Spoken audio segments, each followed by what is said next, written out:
E eu quero contar um pouquinho para a gente iniciar da minha história. Como eu falei, eu cresci num lar cristão. Não nasci, mas eu cresci, porque quando os meus pais se converteram, eu só tinha 4 aninhos. Então, quando eu já entendi, eu já estava na igreja. Eu cresci ouvindo a palavra e nesse ambiente, né, maravilhoso que é a presença de Deus. Então, desde muito nova eu ouvia, eu conhecia, eu sabia as histórias da Bíblia. Eu tinha um contato com isso. E eu ia para a igreja sempre com os meus pais, todo domingo e alguns outros dias na semana. E aí eu fui começando a ter entendimento, né? Com 7, 8, você começa a entender o que está sendo falado ali. Eu sempre me interessei muito. Mas quando eu fui chegando às 10, 11, eu via que na minha igreja os pré-adolescentes, né, na cidade, pré-adolescente, a maioria estava ali porque os pais estavam os levando. E a gente acha que não, mas para pensar, quando você tinha 10, 11 anos, você já entendia bastante coisa. Eu tenho um irmão da cidade, ele é super apaixonado por Jesus, ele é um adorador, ele é profeta, é lindo. Mas eu, nessa idade, eu comecei a ver que a maioria das minhas amigas que estavam na igreja vinham, mas não queriam, não tinham interesse em estar ouvindo a palavra. Elas ficavam lá atrás com os menininhos, brincando, conversando, e entre as meninas. E eu, que era muito interessada, comecei a meio que chamar a atenção mais, sabe, para brincadeira e para estar lá falando de coisas aleatórias, aqueles assuntos de quem está entrando na adolescência. E aí eu comecei a me dispersar um pouco de Jesus, porque na verdade eu ainda não tinha tido o meu encontro pessoal com Ele. Eu ia desde criança porque os meus pais me levavam e eu estava ali porque eu tinha que estar. Mas chegou uma idade, chegou um tempo da minha vida de 12 para 13 anos, que foi aí que eu digo que eu me converti a Jesus. Porque eu já era cristã, eu estava ali, mas nessa idade eu comecei a entender e querer ter um encontro pessoal e uma história minha com Ele. Foi nesse período a gente mudou de ministério, de igreja, o Senhor nos direcionou a ir para um outro ministério, e lá eu fui totalmente impactada com uma realidade diferente. Eu comecei a ver jovens que eram apaixonados por Jesus e que estavam ali de todo o coração. E aí o Senhor começou a me levar mais profundo, a partir dos meus 12 anos. Logo depois, de pouco tempo, que eu comecei a ter essa fome, essa sede, e buscar Jesus no meu secreto, eu e Ele, o Senhor começou a fazer coisas na minha vida, assim, muito loucas, coisas que mudaram o meu destino. O que eu vivo hoje é fruto desse período. E eu lembro que essa fome, essa sede no meu coração me levavam a passar horas lendo a palavra e adorando e querendo ficar só no meu quarto com Jesus.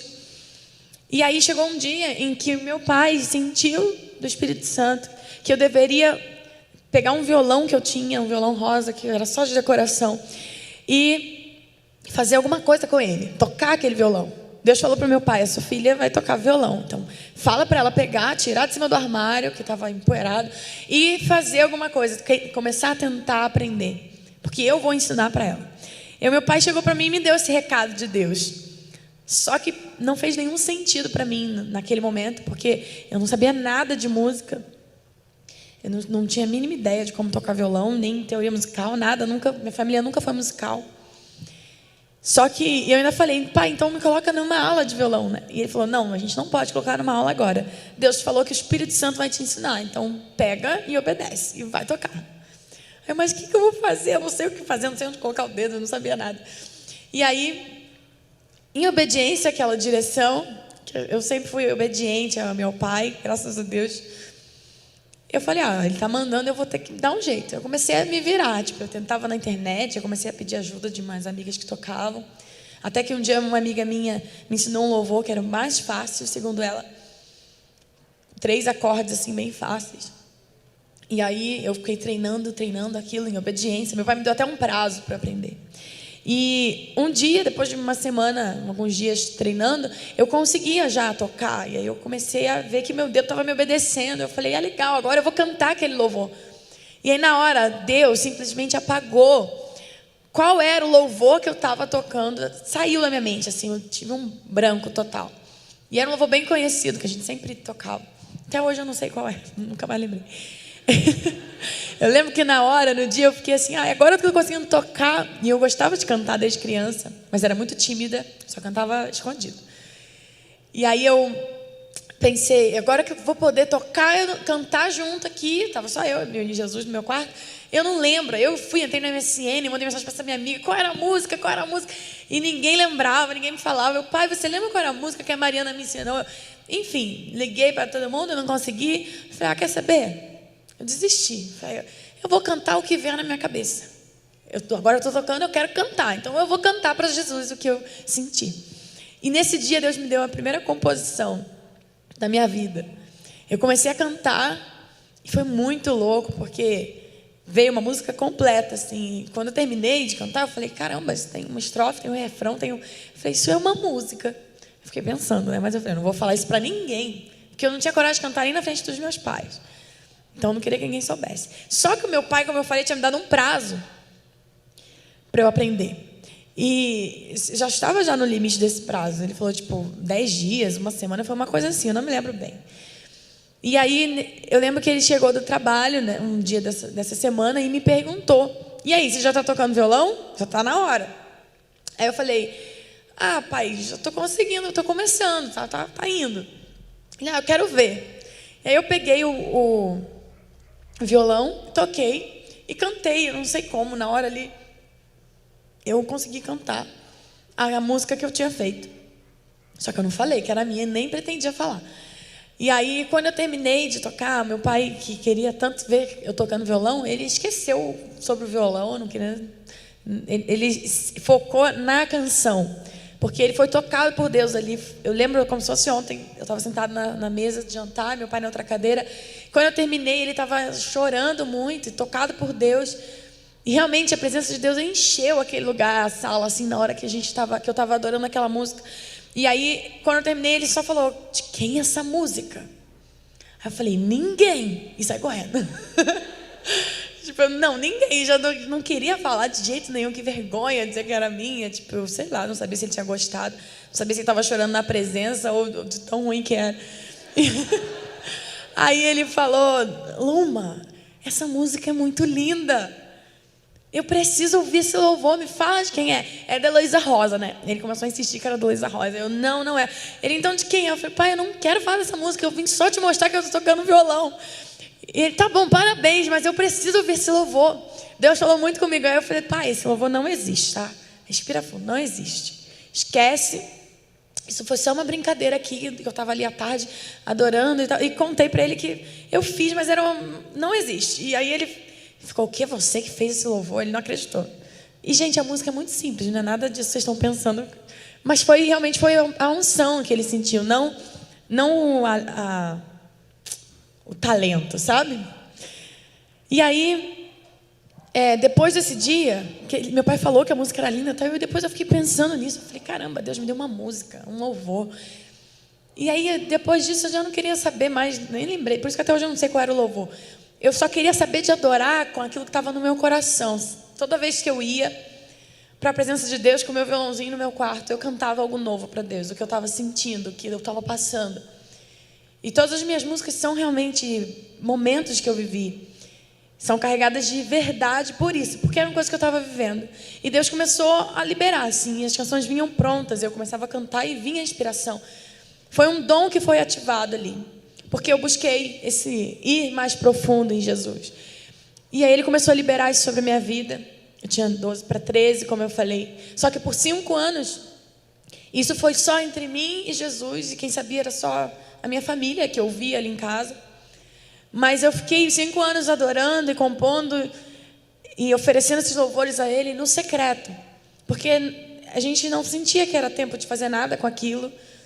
Apesar de que nesse tempo Deus começou muitas vezes a falar e fazer promessas em relação ao meu futuro. Deus revelava a pessoas, as pessoas tinham visões, enfim, profecias, dizendo que Deus iria me usar no louvor, né, e usar essas canções para alcançar multidões. Isso para mim era algo muito distante. Mas eu sabia que Deus é um homem, Deus não é homem para que minta. Então eu cria, mas eu pensava, isso vai acontecer quando eu tiver 50, 45 anos de idade. Porque eu não canto na frente de ninguém, eu não tinha coragem nem de falar, de apresentar trabalho era uma dificuldade. Como que eu vou cantar para a multidão? O pessoal está viajando aí nessas visões. Mas amém, se Deus está falando, Ele vai fazer um dia, né? Mas eu não imaginava que com 18, 5 anos depois que isso começou, Deus ia dar um start, falar para a gente, agora sim é o tempo de fazer algo com isso. E aí eu ainda muito tímida, muito limitada, eu ainda morri de vergonha de cantar na frente das pessoas. Mas Deus falou, quando eu tinha 18 anos, é o tempo agora de você fazer algo com isso que eu te dei. E aí eu fui produzir a primeira música. Só que nesse período, quando eu tinha 18 anos, e aí eu entro na palavra, porque eu quero falar hoje sobre uma adoração mais profunda e sobre entrega. E a gente fala de adoração muitas vezes como se a adoração fosse música, né? Ah, vamos fazer uma adoração, vamos adorar. Mas eu sei que vocês sabem disso, que na verdade a adoração não é música. A música é só uma forma de adoração. A adoração fala de uma vida de entrega, uma vida de rendição diante de Deus, de obediência. E aí Jesus já tinha me dado muitas adorações no meu quarto, música. Mas aí quando eu tinha 18, o negócio foi ficando mais estreito. Na verdade foi todo um processo, mas com 18 que ficou hard. Que Deus começou a me ensinar o que era adoração na prática. Tipo, agora você é uma adoradora, você ama me adorar, né, com o teu violão, mas não se resume a isso. Vamos ver se você é adoradora mesmo na sua vida. Porque adoração, na verdade, é um estilo de vida.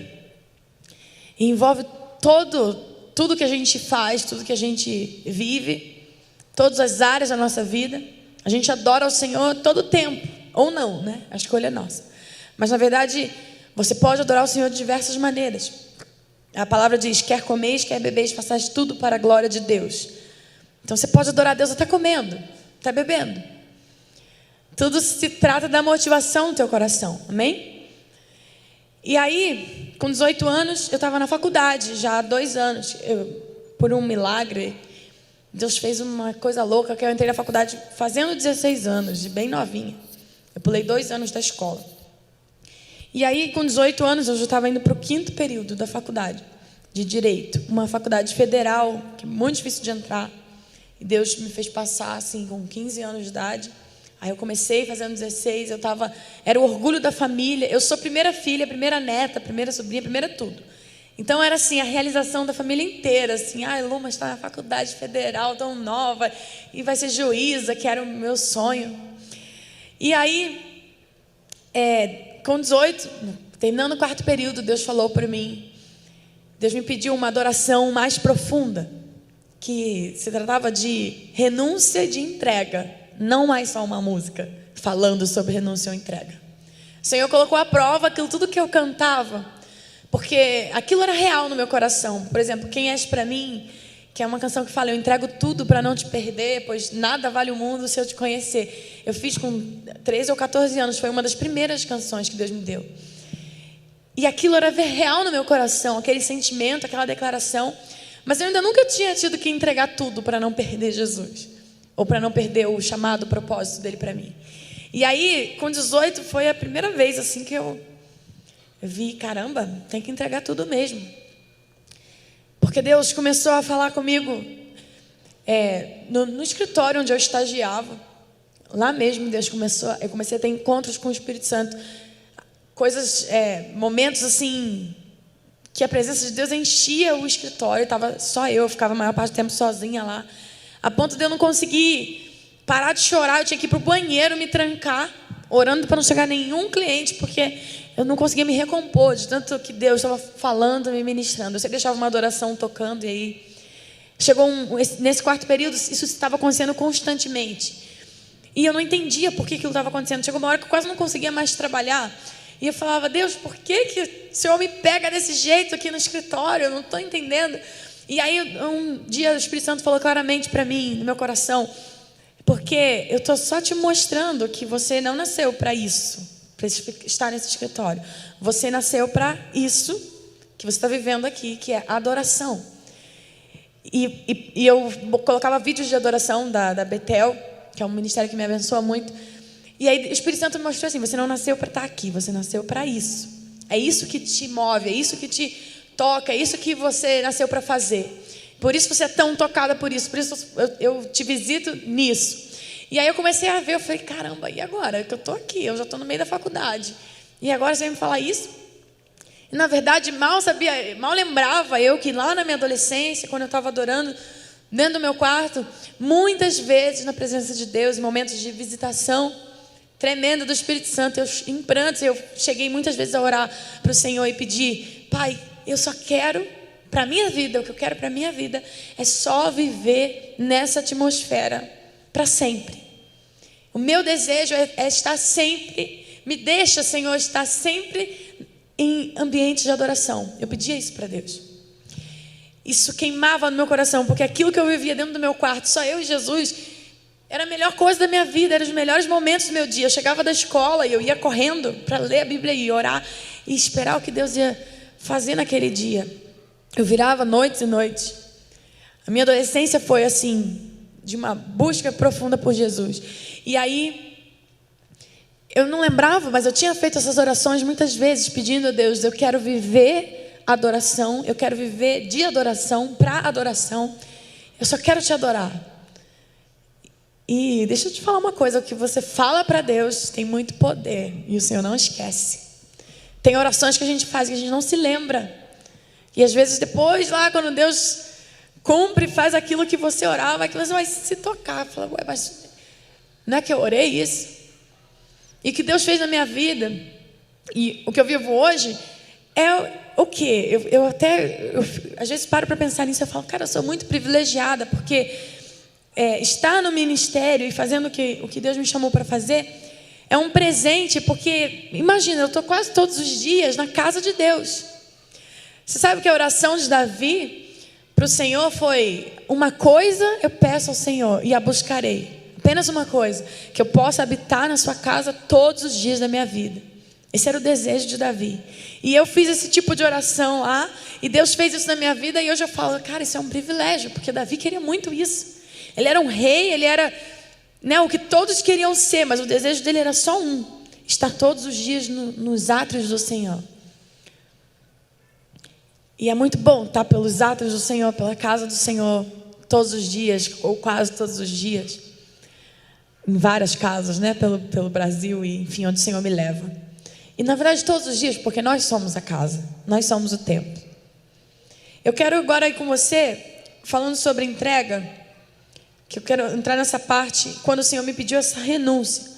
Quando Deus começou a falar isso comigo, sobre a faculdade, Ele falou e Ele repetiu e Ele confirmava, e eu sentia muito forte no meu coração que eu não deveria estar, que eu não estava num lugar onde eu deveria estar, que eu deveria abrir mão do meu sonho para viver o sonho de Deus. E aí eu falei, Senhor, como eu vou dizer isso para os meus pais? Como eu vou falar para o meu avô, que era o mais orgulhoso de todos, que eu estava seguindo a carreira dele, os meus pais que estão se sacrificando para eu estar aqui estudando? Como eu vou dizer que o Senhor pediu para eu abrir mão disso para fazer algo que eu nem sei o que é? Porque Deus não me falou o que Ele ia fazer. Ele só falava assim: esse não é o seu lugar, esse não é o seu lugar. E eu sentia que eu precisava abrir mão daquilo. E eu falei, Senhor, então fala, Senhor, com os meus pais, porque se você falar com o meu pai, com a minha mãe, é o maior sinal que eu preciso. E eu também não corro risco de apanhar. Aí eu orei e continuei, esperei no Senhor. Até que um dia o meu pai me ligou e falou que Deus tinha falado com ele, que era para eu sair da faculdade, trancar a faculdade e ficar, que Deus me queria 100% para Ele fazer o que Ele tinha para fazer na minha vida. Aí foi o primeiro passo. Eu falei, amém, pai, mas agora como a gente vai falar isso para minha mãe? Minha mãe era mais casca grossa. Aí ele falou, vamos orar, que Deus vai falar com ela também. Dito e feito, passou mais 1 ou 2 semanas e a minha mãe, Deus falou com a minha mãe também, e eles vieram falar para mim, para eu fazer aquilo que Deus estava falando para eu fazer. Quando Deus nos dá uma direção, Ele não é Deus de confusão, amém? Eu costumo dizer, principalmente para jovens, se Deus te mandou fazer algo, se é Deus que está falando com você, te dando uma direção, com certeza o Senhor vai testificar no coração dos seus pais, dos seus líderes, dos seus pastores. Esse é o maior sinal Se houver confusão no meio aí, se eles não sentirem de Deus, não abençoarem, você ouviu errado. Amém?